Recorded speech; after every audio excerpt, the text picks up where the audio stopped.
All right, in today's Health Smart, we are debunking some top sleep myths and taking a closer look at what it takes to get a good night's rest. I need this segment. Joining us now is Dr. Jay Khorsandi, sleep and snore expert with Snore Experts in Los Angeles. Good to see you. Thank you. This is an important topic. I always tell my friends it's #1. Yes, thank you for having me on here. Yes. Okay, so people always ask, is it 6, 7, 8, 9? What's the recommended nighttime?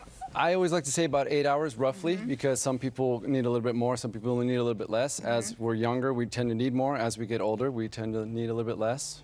Okay. All right, what about snoring? A lot of people think it's a bad thing. Is it harmless or is it bad for you? People have been saying snoring is a myth, but it's a major bad thing because what that's doing is it's disrupting your sleep and typically disrupting of your partner's sleep. Yeah.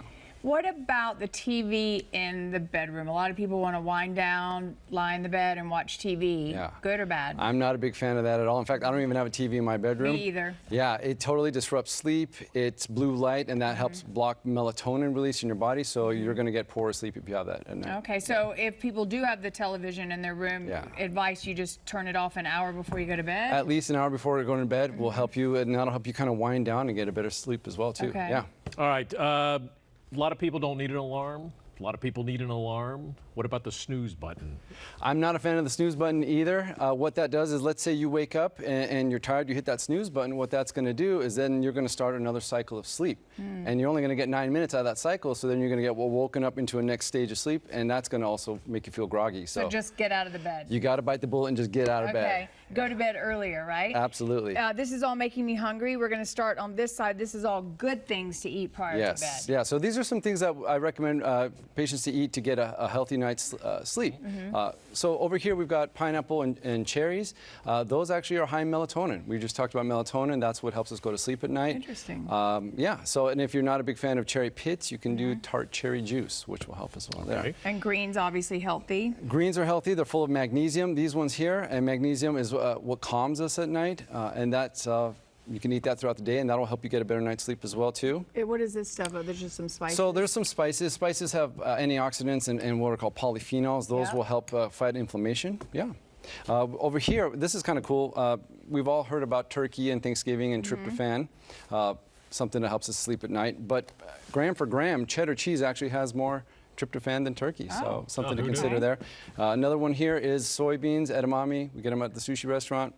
Lots of tryptophan in there. One of the cool things with that is people who are suffering from menopause or hot flashes, there's estrogen-like compounds in there that will actually alleviate some of those symptoms at night.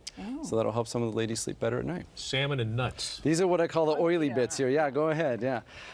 So these have what's called omega-3 fatty acids, EPA and DHA. Those will help you sleep at night. They're also anti-inflammatory. I have salmon a couple times a week and nuts on demand all the time.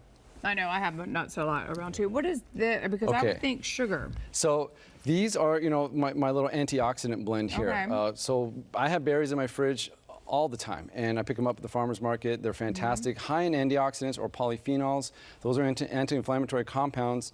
Low glycemic index, so you're not going to get that big sugar rush. Okay. And then dark chocolate, also a big fan of that. I usually have a square of that at night for dessert. That's also so yummy. Who doesn't love chocolate, right? All right, next over, I just now noticed this. Yes. The Doritos, a couple of cans of Coors beer and a bottle of wine. This has a big N-O on it. This is the don't do section. So here's the deal. You know, we have crazy days at work. You know, job was driving you crazy, traffic was nuts, kids are going nuts at home. It's very tempting to grab for some beers or a couple glasses of wine and, you know, wash it down with some salty processed food, but all that's going to do is mess your sleep up at night. Yeah, the alcohol might make you feel a little bit more drowsy or groggy, but you're going to get disruption in your stages of sleep. You're not going to benefit from the full nights of sleep, and you're going to wake up and you're going to pay for it the next day. So. Is it correct that basically it makes you drowsy, but then a few hours later it spikes in sugar, so then you wake up? Exactly. It's like waking up at 2:30 in the morning. You're like, why can't I sleep? Exactly. Right? I was just talking to someone backstage. They said the same exact thing. Yes. Yeah. Okay. And then just really quickly, you've got some teas and almonds, which are great. So instead of this, what I would say is, you know,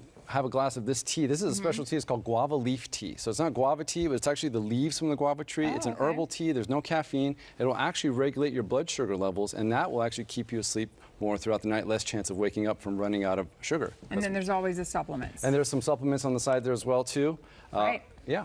All right. So I get to eat dark chocolate. There you go. For more information, head to snoreexperts.com. You can also find Snore Experts on Instagram, Facebook, as well as Twitter. All right, really good information. Awesome. Really Thank you. appreciate it. Thanks for having We'll me. be right back. Good job.